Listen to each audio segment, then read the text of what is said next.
By 1971, the Rolling Stones were in the process of leaving England. With British tax laws, they would dodge a hefty bill by simply moving to France. This wasn't to say the Stones were happy about the decision. Bill and Charlie moaned constantly. They both hated moving. Do you want to leave England or not? No. Mick Taylor hadn't even earned enough money to be in a high tax bracket, and Keith seemed to ignore the fact he was even moving. He refused to pack and went about his life as if nothing was happening. On the day he was to leave, a team from the Rolling Stones office arrived at Keith's house, grabbed everything in sight, packed it into boxes, and had it shipped to his new home in Saint-Jean-Ferré. In fairness to the other Stones, Mick and Keith had an upper hand in the move. Mick spoke fluent French, and so did Keith's wife Anita. Making arrangements and negotiating daily life would have been much easier. Music at this time was taking another shift. Glam rock was on the rise. David Bowie had released his 5th studio album, The Rise and Fall of Ziggy Stardust and the Spiders from Mars. Unquestionably, it solidified Bowie's status as a legend. Neil Young had released another solid solo album. Harvest was his 4th studio release and arguably his best to date. He'd used his name with CSNY to boost his solo career. He too was now established as an icon. Led Zeppelin had released Led Zeppelin 4 a year previous. Their best-selling to date, it featured the song Stairway to Heaven, hailed as the greatest rock song ever written. The group were on the cusp of becoming the biggest band in the world. And though, despite they'd been broken up for 2 years, the Beatles were still dominating the charts. In 1972, they outsold all of their competition. The Rolling Stones had exiled themselves to France. In truth, they'd rather have moved to America. Mixed drug convictions had made this impossible, and so they had to settle in France. Recording in France, though, was a nightmare.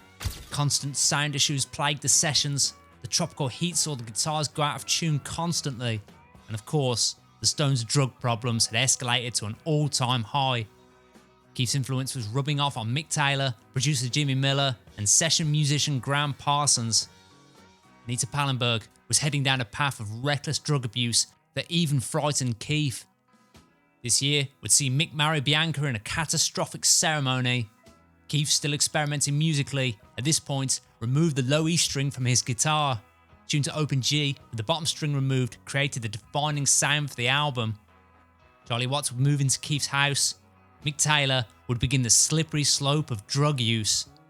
This is the story of the Rolling Stones' exile on Main Street. Boring, really. That old fucking recording sessions. Been through that. I mean, Boring. Who gives a shit? On April 5th, the Stones set sail for France. Though they had decided to move to France, initially, they didn't take residence in the same area. The group were all scattered around. Mick rented a place in Paris. Keith rented a place in Saint-Jean-Cap-Ferrat. Bill Wyman and Mick Taylor found a place in Grasse, and Charlie Watts stayed in a hotel in Cannes. Keith's new home was the thing English expats dream of. A 16-room seafront mansion surrounded by palm trees and a tropical jungle of flowers. The current owners were renting it to him at a cost of £1,000 a month, with the option to buy for 2 million French francs. Just a few weeks after moving in, the interior would resemble that of a squat. Mick and Bianca, even when they were back in England, had begun conversing entirely in French. She became the centre of Mick's attention. For the first time, something was more important to him than the Rolling Stones. Bianca therefore became something of a Yoko Ono figure. Not to say she had any interest in being part of the group, she simply stole Mick's attention, though through no fault of her own. Anita Pallenberg, of course, hated her. A human rights activist who didn't use drugs, with no interest in pop music, Bianca was quite the opposite to Anita. Keith too, to begin with, was not keen on her either. He found her aloof and humourless. Though he was pleasant enough to her, Anita was also pleasant to her face, but behind her back, she began rumours that Bianca was born a man.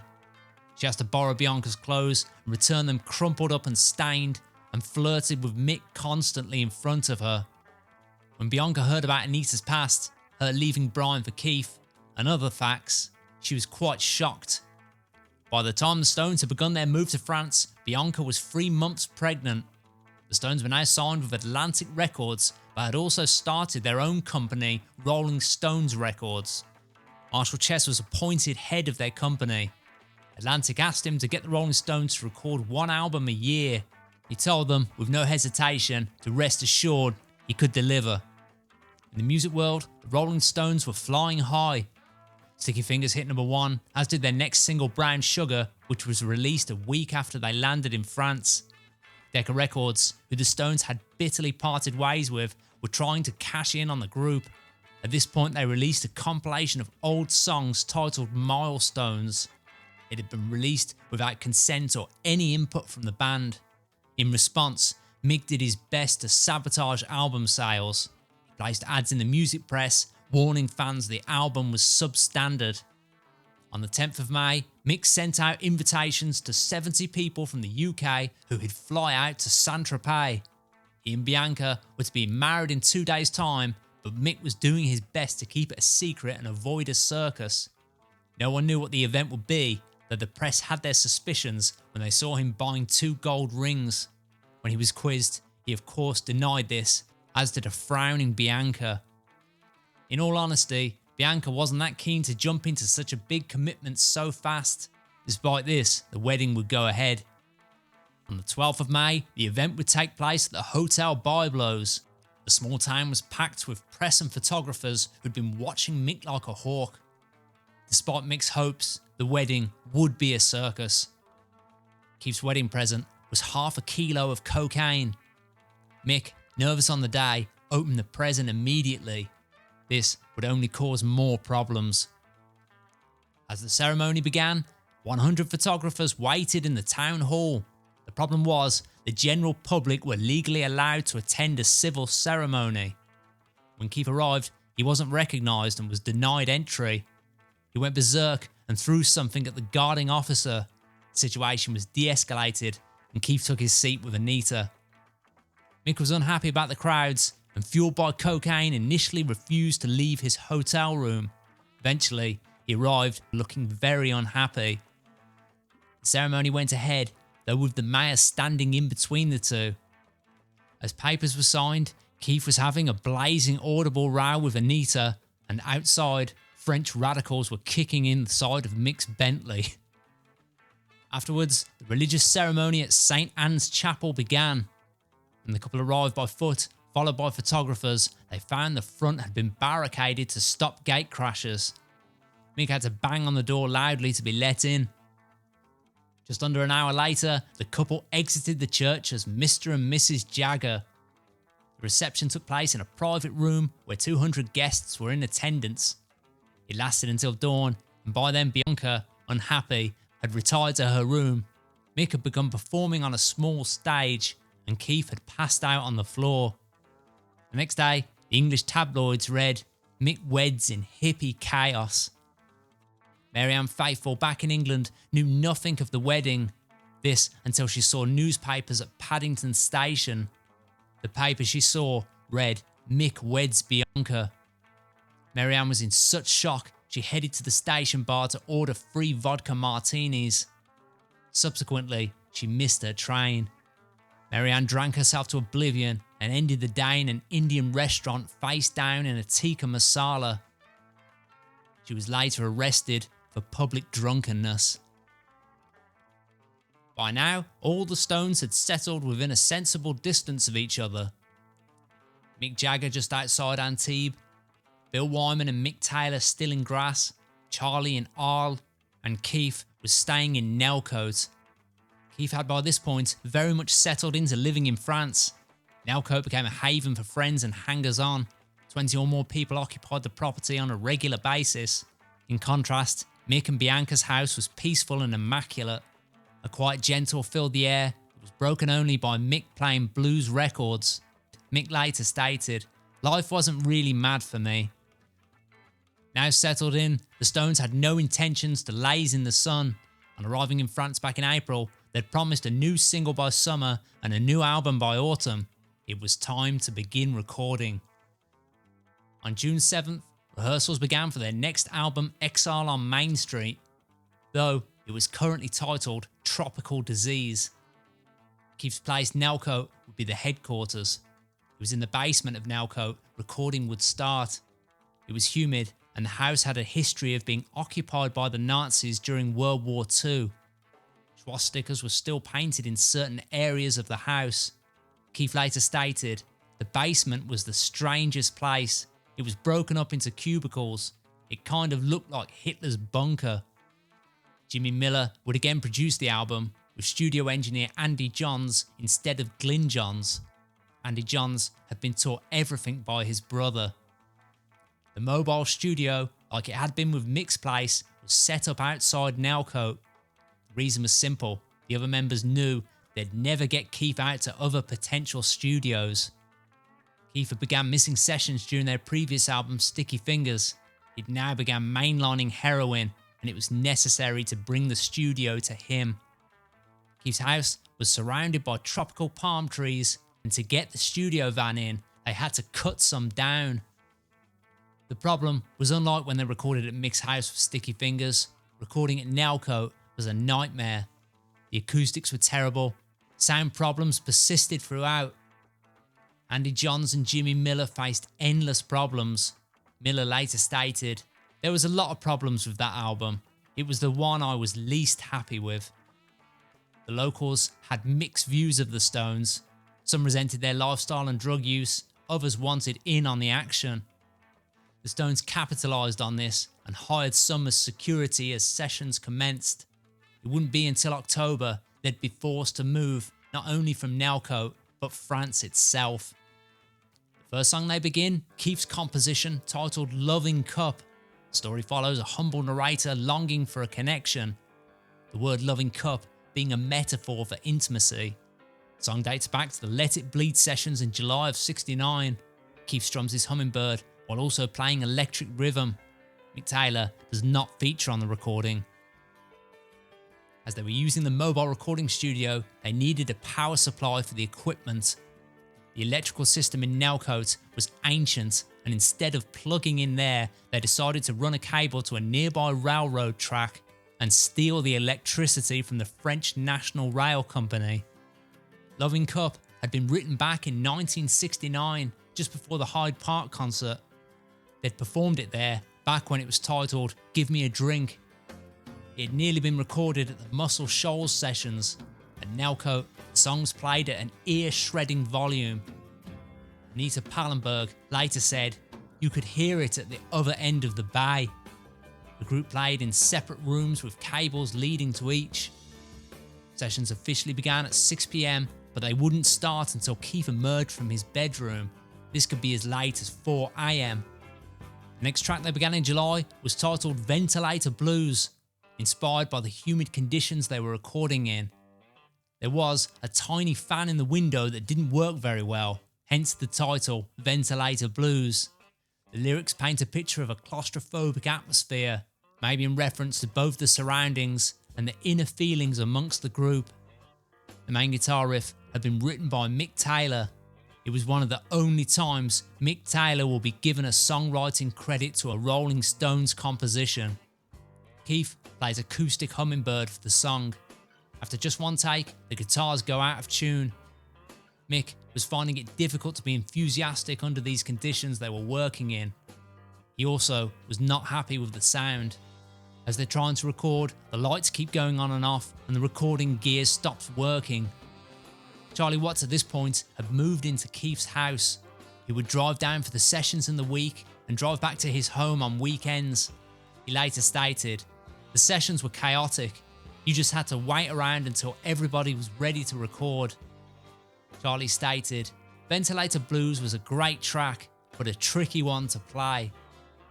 At this point, Anita too became pregnant with Keith's second child. It still didn't stop her injecting heroin 3 times a day. Keith and Anita's personal life at Nalcote was becoming more out of control. During an argument between the two, Keith accidentally stepped on his guitar, an accident he was far more concerned about than his relationship. Another time, the two nodded off on their bed, to which they were woken up by flames on the sheets. Overall, the path Anita was going down began to trouble Keith. Anita constantly encouraged visitors to shoot up much to Keith's anger. Keith, in fact, saved a friend from this fate, discouraging him from the drug. The friend would later credit Keith with saving his life. Allegedly, even Mick was having the occasional line of heroin. Bianca later described this time as the Nazi state of the Stones in Exile. The next song they began, Mick's composition, Turd on the Run. The narrator gives a scathing attack on a woman who's betrayed him. While recording, it begins to get really hot down in the basement. Anita Pallenberg describes it as being like a sauna. As the session goes on late into the evening, Keith takes a break to put his son Marlon to bed. The Stones wait for him as time passes by. He takes so long to return, the others begin to leave. On other occasions recording the song, Mick is absent while spending time with Bianca. The song takes a while to complete as the other Stones decide to put it on hold until everybody's ready. Keith plays rhythm on his Gibson Les Paul in open G. Mick Taylor is absent for the recording. The next track they begin, Tumbling Dice, originally titled Good Time Women, was the second track to date back to the Sticky Fingers sessions. In the early sessions, and even at this point, filler lyrics were being used, just simple phrases. The story of Tumbling Dice, Mick stated, was inspired by his housekeeper in LA. She liked to gamble, especially playing dice. She taught Mick about the game, and he wrote the song. Keith later stated he wrote the riff upstairs at Nelcote, and that same evening he'd recorded it downstairs in the basement. For the song, Keith removes the bottom string of his guitar, which is tuned to open G. He'd done this for Honky Tonk Women previous. The method the group called Keith tuning. During recording, Bill Wyman is absent and Mick Taylor fills in the bass part. Taylor also adds his solo overdub. The song is worked on take after take to get it right. Engineer Andy Johns stated, "It was like pulling teeth." He said it may have taken 150 takes to get it right. Mick was never happy with the final mix of the song, or the song in general. He later stated, "I don't really know what people like about it. I don't think it has good lyrics." Keith never stated the song was great, but said it was a great song to play. The song will be released as the Rolling Stones' next single that following year. The next song they begin, I Just Want to See His Face, was born from a jam between Mick Jagger, Charlie Watts and Mick Taylor in Nelcote's basement. Jagger had improvised the words as they went along.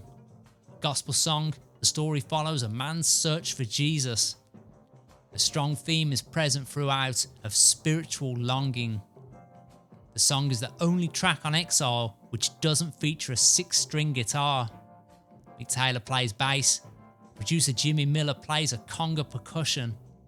Mick Jagger hits the tambourine and his vocals are clearly live. Surprisingly, it was Keith on the Wurlitzer electric piano. Between recordings, Nelcote was buzzing with visitors. Eric Clapton came to stay at one point, but most days all he wanted to do was watch football on the TV. Michael Caine and John Lennon also visited. Lennon was visiting an art exhibition in Nice with Yoko.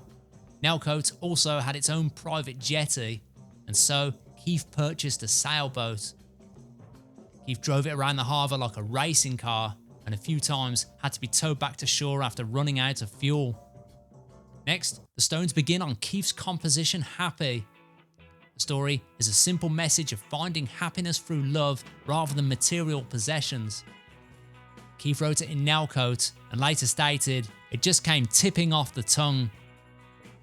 Doing his best Mick impression, Keith sings lead on the song. Again, Keith used the 5-string trademark with his Telecaster plugged into an Ampeg amp. At Nelcote, Keith is the only member to play on the track.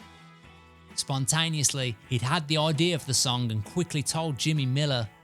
Miller was busy working on previous tracks and suggested he just get it down. As Keith began playing guitar, Jimmy Miller entered the room and added the drums. Bobby Keys then entered and joined in on sax. Keith will also add Bill Wyman's bass. Bill Wyman is so frustrated with the on-again, off-again recording style, he takes some time off, hires a yacht, and sails around the ocean. Happy will be the band's second single after Tumbling Dice.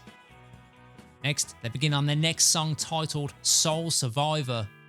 The story follows the final moments of a group of sailors before their vessel hits the rocks, a metaphor for the end of a relationship. Between a man and a woman or two friends is anyone's guess. Keith adds rhythm with Mick Taylor on slide. Endless overdubs were added to the track. Keith later stated, "There's probably at least 6 guitars on there." Bill Wyman is again absent for the session. During takes, Keith takes charge and guides the others. The next song they begin, titled Rocks Off, tells the story of both physical and moral decline. Clearly a drug reference, the narrator flat out wishes to escape reality. During recording, Keith sat in the hot, humid basement while Andy Johns was outside in the mobile studio.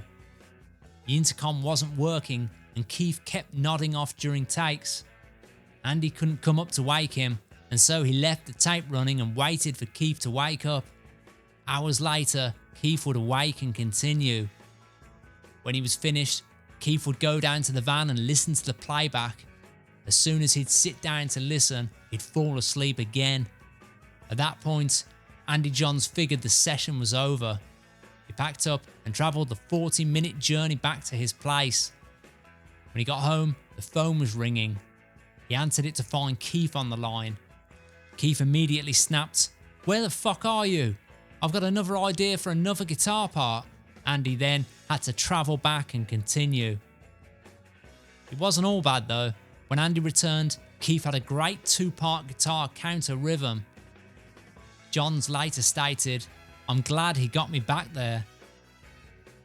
For the song, Keith played 2 Telecasters, open G with the bottom string removed again, and Mick Taylor can be heard playing the solo. The next song they begin, Mick's composition Casino Boogie, was created by Mick writing out phrases and fitting them together. In truth, they were now going for a slight writer's block, which is why they decided to use this method. They'd frequented nearby casinos in France, which is most likely where the title came from. Keith plays rhythm in open G, with Mick Taylor adding a second rhythm.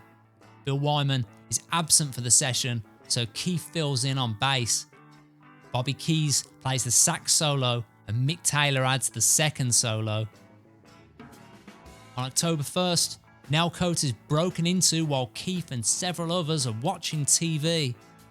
8 guitars, 1 bass, and a saxophone are stolen without anyone even noticing. It was in fact Bill Wyman's bass that had been stolen. He was astounded when he found out Keith and a group of hangers-on were in the house at the time. The next song they begin, the first cover song to feature, is titled Shake Your Hips. The Stones remain faithful to James Moore's blues number mimicking the track. Keith launches the song on his Telecaster in open G. Mick Taylor weaves in with a second rhythm, and Bobby Keys plays an answering sax throughout. On October 21st, Bianca gives birth to Mick's child. Thereafter, Mick tells Keith he won't be returning to record for another month. By this point, the mood in France had changed. The weather was changing. The temperature had driven away many of the group's friends, and only the die-hard hangers-on remain. There were paid chefs at Nellcote to prepare meals for any and everyone. When one of the chef's daughters began using heroin under the influence of Anita, the man demanded $30,000 in damages, otherwise he'd be going to the police. Before Keith had time to decide what to do, the police arrived at the house the next day anyway. They'd been observing suspicious characters coming and going from the property. Also, they'd been observing Keith's behaviour in general. He was often high on quaaludes on his sailboat and would always be on the lookout to score. At the same time, Mick was in Paris. He began negotiating for an American tour and put it to Keith they should continue the recording of the album in LA. Keith felt it was time to leave Nellcote. Despite the fact he'd be leaving for California, Keith still had to pay the £1,000 a month rent for Nellcote. On the 30th of November, Keith and Anita left France. Same day, Mick and Bianca boarded a flight to LA. Recording continued in December at Sunset Sound Studios in Los Angeles. They continued the tracks they had previously started at Nellcote. On the 2nd of December, the group continue with their composition Torn and Frayed. The story follows a struggling musician working the dingy bars and clubs purely to survive. The song details his addictions to prescription meds. Keith plays both acoustic hummingbird and Telecaster. Mick Taylor contributes the solo. Now in LA, Mick was happy to be out of France. He later stated, "I didn't enjoy it at all. Fucking drag it was. Everyone else enjoyed it, but it was too hot." In LA, Mick takes control again and pushes the project to completion. The next composition, All Down the Line, Keith recorded came out of Brown Sugar. Mick had taken his inspiration from the American railroads, them being a symbol of nomadic, free and fast-paced life, while also representing suffering and poverty. Demo for the song dates back to 1969. It had transformed back at Nellcote and was now worked on in LA. Keith plays his Telecaster in open G for the Ampeg amp. Mick Taylor adds slide on his Les Paul. Mick Jagger loved the song. He reportedly told studio engineer Andy Johns, "This is a single." Johns thought Mick was out of his mind. He told him flatly it wasn't. Mick took his opinion on board. It was the first time Johns realised Mick would actually listen to him. The song would later be released as the B-side to Happy. The next song they begin, a somber tune, Keith's composition Let It Loose. The song, a warning to a friend or maybe himself. The narrator sees the potential heartache in a doomed relationship. Mick later stated Keith had wrote it. Mick had a whole set of different lyrics, but they never got used. Mick went on to say he never understood the meaning of the song. Possibly Keith's feelings to Mick marrying Bianca crossed with his own feelings about Anita. Keith's guitar is played through a Leslie speaker. Mick Taylor is not present for the session. Next, the Stones begin on a rockabilly-esque number titled Rip This Joint. No clear story, the narrator frantically lists cities of the states the Stones have toured. Going on a whirlwind through America, it's the fastest paced song the Stones ever recorded. It was born out of a jam session back in Nellcote. Keith later said the fast paced tempo was his idea. He stated, "That's one of the fastest songs in the world." Mick actually never liked the fast-paced tempo. Bobby Keys adds 2 sax solos, with Mick Taylor adding some slide guitar. Bill Wyman again is absent for the session. On the 15th of December, the police raid Nellcote. They recover heroin, cocaine and marijuana, but Keith, at this point, is long gone. They await for his return to France so they can send him to prison. The next composition they begin, another to deal with drug addiction, is titled Sweet Virginia. The story follows a man struggling to overcome his substance issues. Some of the story was inspired by the drug-fueled life at Nellcote, though it also dates back as far as 1969. Keith opens on his acoustic hummingbird, accompanied by Jagger on harmonica. Mick Taylor can faintly be heard adding backing vocals. Mick now prepared for the Stones' next US tour. It was much anticipated.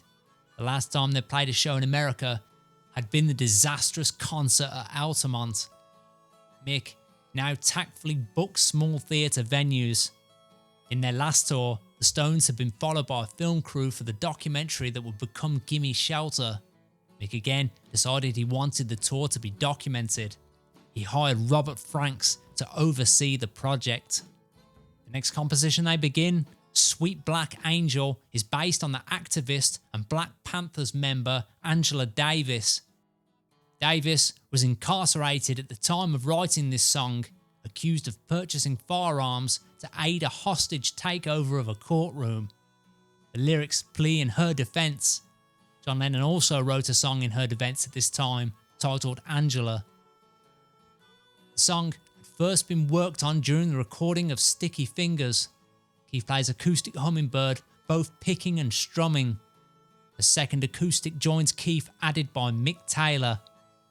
The song is chosen for the B-side of the Stones' next single, Tumbling Dice. The Stones put the sessions on hold during Christmas. After Andy Johns takes a break over Christmas, he's replaced by another studio engineer. It was thought the American engineer could bring a more authentic sound. It was a big mistake. His replacement was nowhere near as skilled, and Johns had to be brought back to save the recordings. In early 1972, recording continues. The next song they begin dates back to 1968. Mick's composition, Shine a Light. The song details the decline of Brian Jones. Mick reflects on his old friend's troubles throughout the song.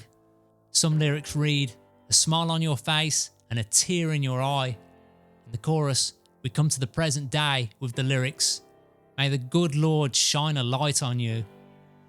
Interestingly, the song is recorded without Keith Richards' involvement. Mick Taylor plays the guitar part throughout. Finally, the last song the Stones begin is the second cover of the album, Robert Johnson's Stop Breaking Down. The story follows a man forever in tumultuous relationships. His reputation is destroyed as he's seen as the cause. The cover was Andy John's favourite track on the entire album. Keith's rhythm track had been recorded back during the Sticky Fingers sessions. For the recording, Mick Jagger plays harmonica, with Mick Taylor adding slide guitar.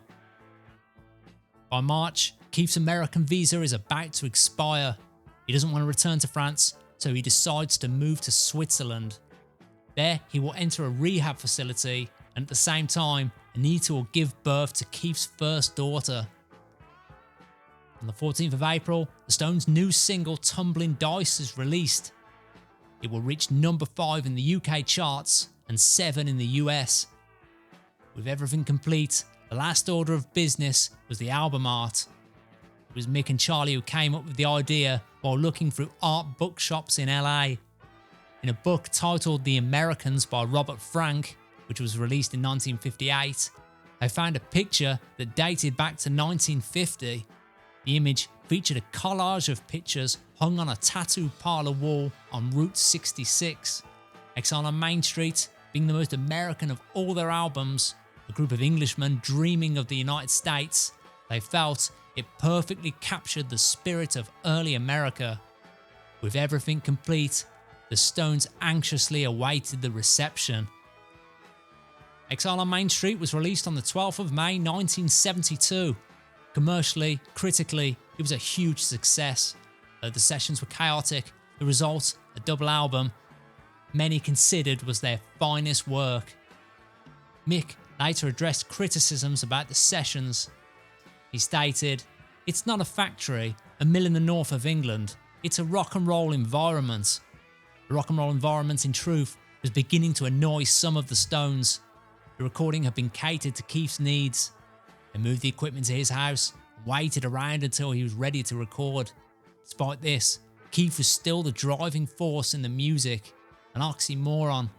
Still, the drugs were becoming a serious issue. Andy Johns was beginning the path of heroin addiction, as was Jimmy Miller, Bobby Keys, and most worryingly for the Rolling Stones, Mick Taylor. Charlie and Bill had detached themselves. They'd chosen to keep their homes private and their profile low. Musically, Mick and Keith would now begin to separate. Mick was pushing to explore other sounds, Keith wishing to stay true to his blues rock roots. One thing they both agreed on, the experimentation recording in France, though chaotic, had been a great success. Their ability to adapt to unconventional environments was a strength that became clear even to themselves. It was the beginning of the Rolling Stones' legacy of pushing boundaries, not just musically, but in how they were creating their art.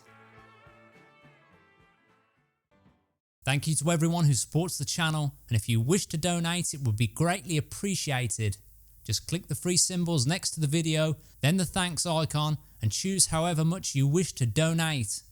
Everything donated goes directly back into the channel to make better quality videos.